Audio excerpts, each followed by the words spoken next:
नौकरी पे भी दिया, लेकिन हम लोग का फिर बाद में फिर बैठा दिया गया। दोबारा कंपनी ये हमारा बापूती जमीन था, पहले खेती बाड़ी सब कुछ होता था यहाँ पर। भी कहीं भी कंपनी आवे या कोई आउटसोर्सिंग आवे तो अगर बदले नियोजन दे, मुआवजा दे, तो अगर बदले कुछ मिलो कि नहीं। हमनी के एकर में कोई तरह का बात करना पसंद नहीं कर रहा लो।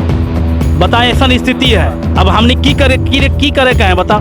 हमने अब मने बहुत हद तक मतलब खराब करके रखा लो, और उल्टा बंद करने पर बोल रहा है कि हम लोग प्रशासन केस किया जाएगा। और ये रोड पर थी पहाड़ गोटे बनाए दिल कंपनी BCCL जबरदस्ती साला ओकर बाप कहला कि जे यहाँ पर आके पहाड़ बना दिला। इसमें एग्रीमेंट पर ये भी लिखा है कि जब हम जाएंगे तो आपका जमीन समतलीकरण करके वापस कर दिया जाएगा। तो उस टाइम हमारा 8 नियोजन का स्वीकृति हो गया था मुख्यालय से।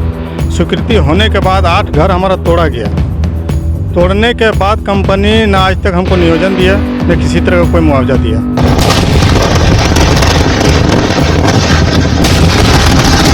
जोहार, नमस्कार। आप देख रहे हैं खबर आंदोलन, और खबर आंदोलन की टीम अभी आप पहुंची है बाघमारा विधानसभा के मांद्रा गांव में। और मांद्रा गांव में यहाँ के रैयतों की स्थिति क्या है, उसी का एक ग्राउंड रिपोर्टिंग लेने के लिए आई है। जैसा कि आप लोग जानते ही होंगे कि हम लोग जो एक रिपोर्ट दिखा रहे हैं, कोयला झारखंडियों की बर्बादी की कहानी। आखिर कोयला किस तरह से यहाँ के रैयत झारखंडियों के लिए एक अभिशाप बनी हुई है, उसी पर हम लोग एक के बाद एक एपिसोड दिखा रहे हैं और हम लोग ग्राउंड रिपोर्टिंग दिखाते जा रहे हैं। आप देख सकते हैं कोयला कंपनियों के आने से यहाँ पर कभी जो चारों तरफ जो वीरान दिख रहा है, और कभी यहाँ पर बहुत ही घनी आबादी रहती थी, बहुत सारे लोग रहते थे, बहुत सारे यहाँ पर रैयतों की बस्ती हुआ करती थी। लेकिन कंपनियाँ जैसे जैसे कोल कंपनियाँ आती गई, धीरे धीरे यहाँ के रैयतों को उजाड़ती गई और उनके ज़मीनों को हथियाती गई। और ज़मीन किस तरह से रैयतों को यहाँ पर लूटा गया है कोयला कंपनियों के द्वारा, खास करके यहाँ पर जो धनबाद के बाघमारा इलाके में यहाँ पर BCCL कोल कंपनी चलती है, उसके द्वारा किस तरह से यहाँ रैयत शोषित हो रहे हैं, उसी की आंखों देखी। और यहाँ के जो रैयत है खुद अपनी जुबानी यहाँ अपना दर्द को बयां करेंगे, और उनके साथ किस तरह का शोषण हुआ है वो खुद अपने आप बताएंगे। तो इसी कड़ी में हम रैयतों से एक एक करके उनके द्वारा कंपनी किस तरह से शोषित किया है, किस तरह से उनको अत्याचार हुआ है कंपनी के द्वारा, और किस तरह भी अपना जीवन बसर कर रहे हैं कंपनी के द्वारा, कुछ मुआवजा मिला है या नियोजन नहीं मिला है। जैसा कि हम लोग दिखाते आ रहे हैं, कंपनी हमेशा रैयतों को ठगती है, और यहाँ पर कंपनी किस तरह से यहाँ के रैयतों के साथ व्यवहार किया है, उसी का हम लोग जायजा लेंगे। तो दादा, तो सबसे पहले आपका जोहार करते हैं। जोहार जोहार। क्या नाम हुआ दादा आपका? दारा रवानी। दारा रवानी। आप यहाँ के रैयत हैं? जी हाँ, हम रैयत हैं।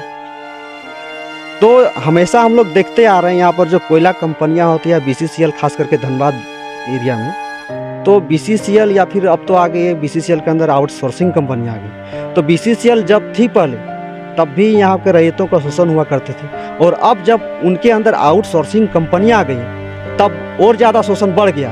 तो आप लोग के यहाँ पर किस तरह से आप लोग का शोषण हुआ है, या फिर कंपनी आने से आप लोग ज़्यादा खुशी महसूस कर रहे हैं, या फिर अपना जीवन स्तर आप लोग का ऊंचा हो गया? थोड़ा बताइए हमें। खुशी तो नहीं है, बहुत ज़्यादा गम हम लोग के दिल में है।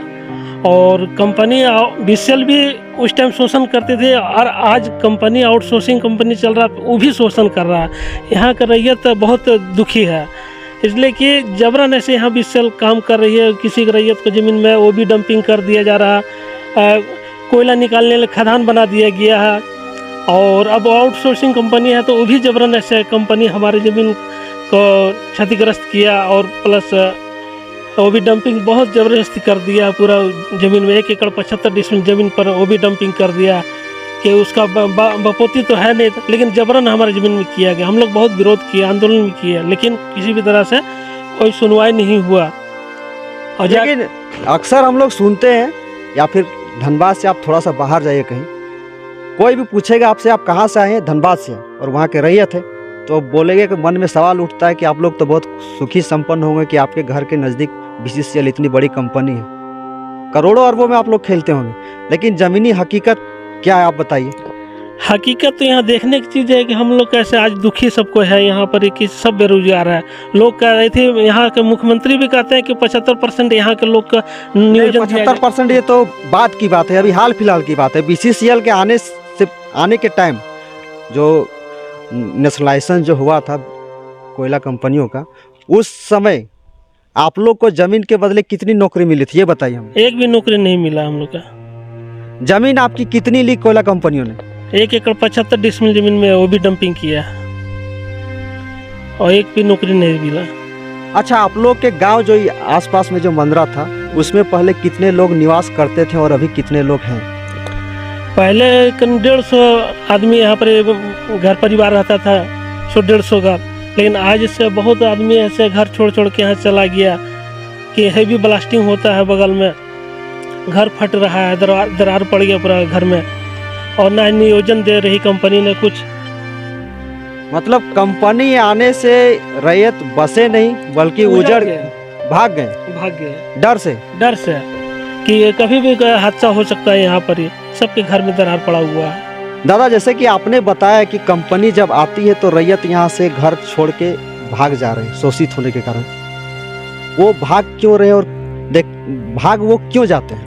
भागने का कारण ये है कि यहाँ पर ये बहुत ज़्यादा धूल धकड़ोड़ा ब्लास्टिंग जो है भी हो रहा है। इसके चलते बहुत सारे लोग ऐसे यहाँ से घर दरार पड़ गया, इसलिए छोड़ कर यहाँ के रैयत जो है बाहर जाके घर कहीं बना रहा है जमीन।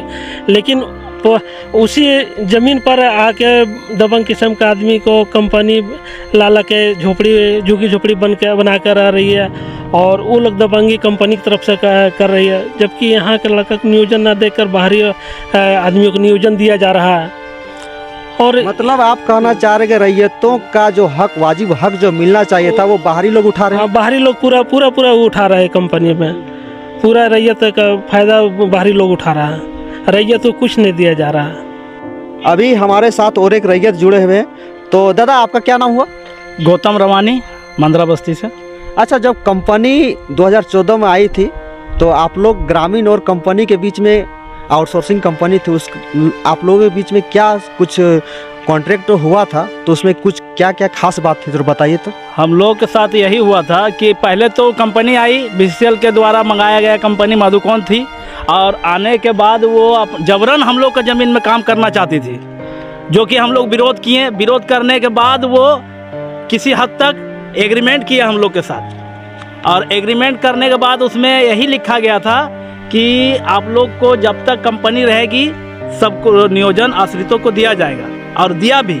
और देने के उपरांत वो क्या किया कि इसमें एग्रीमेंट पर ये भी लिखा है कि जब हम जाएंगे तो आपका ज़मीन समतलीकरण करके वापस कर दिया जाएगा। वो चीज़ करने के बाद 2 साल चलती है कंपनी, वो यहाँ से मतलब काम को बंद करके चली जाती है, और ना हम लोग का ज़मीन को मतलब समतलीकरण किया जाता है, ना और कुछ माने। उसके बाद उसके उपरांत डेको कंपनी आती है। मधुकौन जो कंपनी आई 2 साल काम की। हाँ, 2 साल तक नियोजन मिला, लेकिन कंपनी जब छोड़ के गई तो समतलीकरण बिना किए चली गई। और जब नई कंपनी आई तो उस नई कंपनी में आप लोग को नियोजन मिला? नहीं, पहले तो हम लोग उसमें विरोध किए। उसके बाद हम लोग को बोला कि जितना आदमी आप लोग का मतलब हम लोग के विधायक जी की तरफ से भी प्रेशर हुआ, और जितना आदमी हम लोग काज में थे सारे लोगों को रख लिया गया। और रखने के बाद वो कंपनी कुछ दिन चलती है, 3 साल चलने के बाद वो कंपनी बंद हो जाती है। बंद होने के बाद फिर दोबारा वही कंपनी आती है, जो कि 14 रैयत हम लोगों को नियोजन से वंचित करके अपना काम आज तक कर रही है। अच्छा, ये कौन सी कंपनी आई थी दोबारा? Hilltop outsourcing company. जोहार। क्या नाम हुआ था आपका? दीपक रवानी। तो आपका कंपनी के साथ किस तरह से कंपनी आपको शोषित कर रही, थोड़ा जनता को बताइए। तो हमारा घर बड़ा मौजा में था, तो वहाँ जब कंपनी जब चल रही थी BCCL, तो उस टाइम हमारे 8 नियोजन का मैंने स्वीकृति हो गया था मुख्यालय से। स्वीकृति होने के बाद 8 घर हमारा तोड़ा गया। तोड़ने के बाद कंपनी ना आज तक हमको नियोजन दिया, न किसी तरह का कोई मुआवजा दिया। और जब भी हम लोग बात करने के लिए गए तब टाल मोटल करने के बाद वो अपने ही मामला में वो अभी बता रहा है कि 35 डिसमिल आपका ज़मीन कम है, जबकि पूरा का पूरा प्रोसेस जो है BCCL नहीं किया हुआ। टोटल हमारे पेपर का जो भी प्रक्रिया था वो BCCL के द्वारा किया गया। तो आपने क्या किया उससे हमको क्या मतलब था?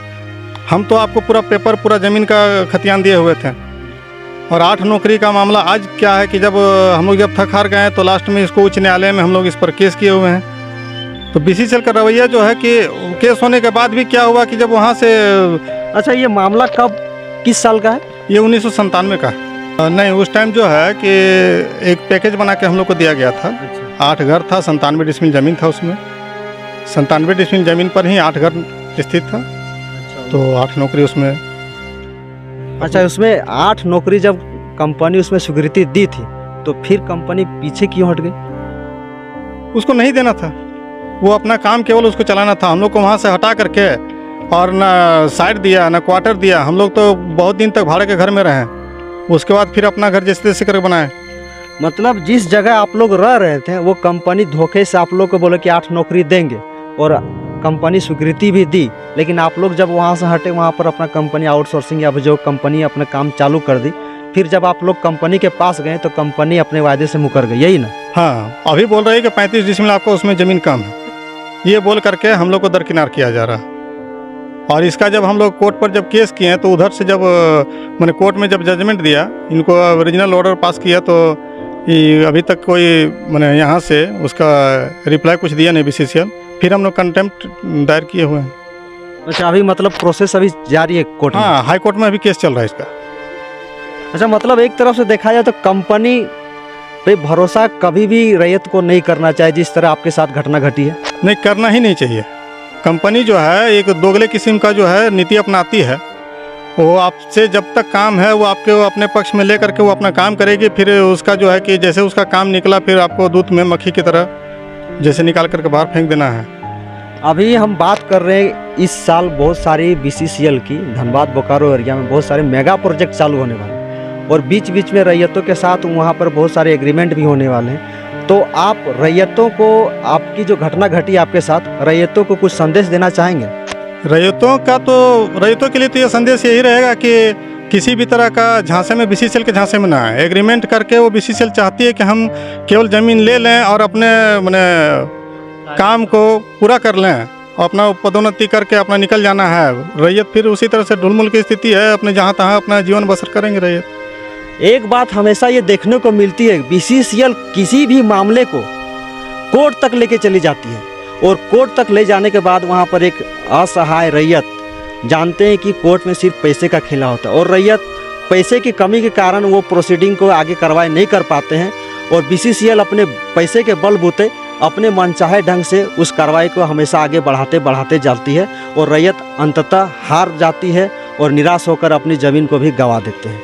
इसका ताज़ा उदाहरण सिर्फ एक नहीं, हर जगह आपको देखने को मिलेगा। आप किसी भी एरिया में जाइए, हर जगह BCCL का यही कहानी, हर मामले को वो कोर्ट तक लेके जाती है और झूठ मूठ रैयतों को केस मुकदमे को धमकियाँ आए दिन देते ही रहती है। इसका हम हर जगह आपको जिक्र करते आ रहे हैं। अभी हाल फिलहाल हम देखें पुटकी में भी एक रैयत को किस तरह से झूठे मुकते मुकदमे फंसाकर उसको जेल भेज दी गई है। और अभी हम और भी कुछ ग्रामीणों से बात करेंगे। तो दादा आप लोग जब यहाँ पर कंपनी जब आउटसोर्सिंग कंपनी आई, दोबारा जब आप लोग हिलटॉप आई थी तो नियोजन मांगने के लिए आप लोग के साथ सुने कि GM से भी बात हुई थी, GM ने क्या कहा था? GM यही बोला था कि मंदरा और गणेशपुर का काम नहीं दिया जाएगा। क्यों नहीं दिया जाएगा? क्योंकि जब तक आपका ज़मीन में कार्य कर रहा था, अभी ज़मीन में आपका कार्य नहीं हो रहा, इसके लिए काम नहीं दिया जाएगा, बस इतनी। तो अभी आप लोग के ज़मीन में वो भी तो डंप था ना? डंप तो अभी भी है, अभी तो देख लीजिए डंप किया हुआ है। मैं उसको समतली करने का वादा किया था, वो वादा पूरा भी नहीं किया। तो दादा आपके यहाँ जब नई कंपनी आई तो रोजगार से रिलेटेड आप लोगों ने कहाँ लिखित शिकायत किया? लिखित शिकायत हम लोग कैसे, सबसे पहले तो उपायुक्त महोदय को दिए, BCCL GM को दिए, विधायक जी को हम लोग दिए और अंचल अधिकारी को भी हम लोग लेटर दिए कि हमारे ज़मीन में हिलटॉप उर्फ डेको कंपनी से वो भी डंपिंग किया जा रहा है जबरन और ज़मीन में ट्रांसपोर्टिंग भी किया जा रहा है। तो लेकिन हम लोग के बाद किसी भी तरह की कोई संज्ञान उस लेटर से नहीं लिया गया। रैयत अभी वर्तमान जगह जो है, इनकी वर्तमान ज़मीन जो जहाँ पड़ती है, वर्तमान स्थिति उनकी क्या है वो हमें दिखाने के लिए आए। तो दादा, आपकी वर्तमान ज़मीन अभी किस एरिया में पड़ती है, वर्तमान स्थिति क्या है, ज़रा बताइए तो हमें। वर्तमान स्थिति है कि हमारे ज़मीन देखिए, यहाँ पर बगल में बड़ा बड़ा पहाड़ बना दिया BCCL कंपनी और ठेकेदार देखो हिलटॉप कंपनी मिलकर, और बहुत ज़बरदस्ती किया हम लोग साथ में, नाइंसाफ़ी किया हुआ। नौकरी पे भी दिया, लेकिन हम लोग का फिर बाद में फिर बैठा दिया गया। दोबारा कंपनी चल रही है, लेकिन एक भी नियोजन नहीं दिया गया है। और हम लोग जब भी जाते हैं कंपनी को, यहाँ ट्रांसपोर्टिंग भी चल रहा है हमारी ज़मीन पर, लेकिन किसी भी तरह का नियोजन नहीं दे रहे। और कुछ बोलने पर कंपनी धमकी देती है कि हम केस कर देंगे, तो लोग कैसे यहाँ से उठवा देंगे, इस तरह की धमकी दिया जा रहा है। हम लोग गरीब आदमी है और सब बेरोजगार है, हम लोग क्या कर सकते हैं। इसलिए आपकी ज़मीन जो यहाँ पर जो ओबी का पहाड़ जो दिख रहा है, ओबी का पहाड़ जो दिख रहा है, क्या समूचा ज़मीन आप ही लोग की थी क्या? हाँ, समूचा की आप 1 एकड़ 75 डिसमिल ज़मीन पर पूरा ओबी डंपिंग हम लोग को बना दिया गया। और 71 डिसमिल ज़मीन जो कुछ बचा हुआ, उसमें ट्रांसपोर्टिंग कोयला कंपनी संजय उद्योग कर रही है। तो दादा, आपकी ज़मीन अभी इस एरिया में कहाँ पड़ रही है, थोड़ा बताइएगा। हमारे ज़मीन इस एरिया में, ये जो पहाड़ बना हुआ है, यही ज़मीन मेरा पड़ रही है। ठीक है, इसमें मेरा कंपनी में कुछ दिन पहले डंपिंग कर दिया है। डंपिंग करने के बाद भी अभी मुआवजा कुछ दिया नहीं गया है। पहले ये जो ओबी दिख रहा है कि समूचा ओबी जो यहाँ से वहाँ तक दिख रहा है कि समूचा की आप ही की ज़मीन था क्या? ये मेरा बापूती ज़मीन था, ये हमारा बापूती ज़मीन था। पहले खेती बाड़ी सब कुछ होता था यहाँ पर। अभी कुछ दिन बाद यहाँ कंपनी आई, BCCL अपना ठेका में लिया, और लेने के बाद पहाड़ खड़ा कर दिया। उसके बाद अभी कुछ नहीं दिया गया है। और जब कंपनी से हम लोग जब काम मांगने जा रहे हैं, तो कंपनी वाला बोल रहा है कि काम नहीं है, नियोजन नहीं आप लोग का है। अभी हम लोग एक दादा से पूछे तो उनका कहना था कि ओबी और ये जो सड़क जो क्रॉस की है इस माइनिंग एरिया में, तो यहाँ पहले आप लोग के आजा पुरखा के यहाँ पर बाप दादाओं की खेती होती थी। तो क्या आपका जो खेत था किस एरिया में पड़ता था? हमार खेत यहाँ पड़ा हल, यहाँ पर बहियार खेत हल, और में धान हुआ। हमारे बाबा के संगे हम आओ हलिए, यहाँ पर खेत काम कर रही। और यहाँ रोड पर अथी पहाड़ गोटे बना दिल कंपनी BCCL जबरदस्ती। साला ओकर बाप कहल कि जे यहाँ पर आके पहाड़ बना दिल, कंपनी रंगदारी कर है यहाँ पर आके, है हमरी के जीना मुश्किल कर दिल। यहाँ के गांव के आदमी के बगल में से जीना मुश्किल हुए, धूल धकड़ उड़ के जा रहे। ओकर बाद हमरी खेती भी ना कर पा रही, गोटे पहाड़ बना दिल। तो देखिए इतने बड़ा बड़ा पहाड़ बना दिल, पत्थर गिरा दिल साला कंपनी। अच्छा, यहाँ करा कौन कौन फसल उगवाली तो खेती में? हमरे के धान करा थी उगवाला, उस टाइम आ रही थी गेहूँ बाजरा ये सब उगवाली। और हमरे ओकरे से भरण पोषण हमरे के चला हला। और आज हमरे बेरोजगार घूम रही है। हमारे लड़का बच्चा सब बाहर उड़ीसा चल गया काम करे खातिर। आज तक गुजरात में 2 लड़का चल गया है। आज अगर यहाँ करा कंपनी ना एतलो, BCCL ना एतलो, तो आज भी तोहनी खेती गृहस्थी करके अपन परिवार के खुशहाल रखता नहीं? पूरा खुशहाल रहता है। आज खेती बाड़ी करके हमारे यहाँ से घर पूरा परिवार हमारे का अच्छा से चलता है। लेकिन आज खेती बाड़ी के चलते हमारे पहाड़ बना के छोड़ दिले, हमारे जीना मुश्किल भय गया। कंपनी के हमने छोड़े ना जा रही BCCL के। अच्छा, हम एक के सवाल बता, BCCL आवे या फिर कोई आउटसोर्सिंग आवे, ये सब कंपनी आयल से रैयत के फायदा केते हल और केते नुकसान हल? पूरा 100% नुकसान भेल है। रैयत के कोई फायदा ना भेल, कोई नौकरी ना मिल रहा है। आरो हमनी के जमीन में आरो जबरन अखिन रास्ता बनाई दिल गेलो, और मने एकदम बेहाल करके रख दिलो। आ इतना हमनी के खराब स्थिति करके रखल है ना कि मतलब कहे के लायक ना हो। मतलब बहुत ही स्थिति बेकार करके रखल है। अब बोले जाए तो खाली हमें हमेशा धमकी दिया जाता है। ये था मांद्रा के रैयतों का दर्द। किस तरह मांद्रा के रैयत देश हित में अपनी ज़मीन को एक तरह से दान कर दिया यहाँ के कंपनियों को, ताकि देश हित में कुछ इनका योगदान भी रहे। लेकिन देश और ख़ास करके खनन कंपनियाँ जो हैं किस तरह से रैयतों को प्रताड़ित कर रही है, ये तो देखने वाली बात है। और भी हम जगह जगह जाएंगे और रैयतों का दर्द हम जनता से बांटेंगे। और सवाल ये हमेशा बना रहेगा, जिस जनता ने, जिस रैयतों ने अपनी ज़मीन बड़ी बड़ी कोल कंपनियों को दी, लेकिन वो कोल कंपनियां इन रैयतों के लिए क्या कर रही है, ये देखने वाली बात है।